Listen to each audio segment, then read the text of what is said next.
কেউ যদি আজকে আপনার মাথায় বন্দুক ঠেকিয়ে বলে যে তুই আজকে এই কাজটা করবি, না হয় তুই মরবি, আপনি কিন্তু ঠিকই করতেন।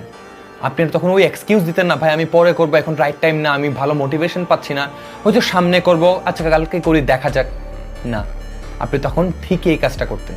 আপনি দেখেন আপনার লাইফের মধ্যে ডেইলি আপনি কত রকমের ফেক প্রমিসেস করতেছেন নিজের সাথে, যে আপনি ঘুম থেকে ওঠার পর এটা করবেন, কালকে এটা করবেন, কালকে ওইটা করবেন, এই চাকরিটা খুঁজবেন, এই স্কিলটা আপনি শিখবেন, লাইফটা চেঞ্জ করবেন, বাট দিন শেষে দেখেন আপনি কিছুই কিন্তু করছেন না।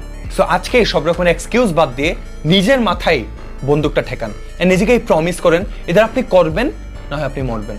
ইউ ডোন্ট নো আপনার লিমিটেশনটা কতটুকু, আপনি জানেন না। আপনি যদি নিজেকে একটু পুশ করেন, আপনি যদি নিজের সেরাটা দেন, আপনি কোন জায়গায় গিয়ে পৌঁছাবেন। And if you do your 100% best, you'll just win.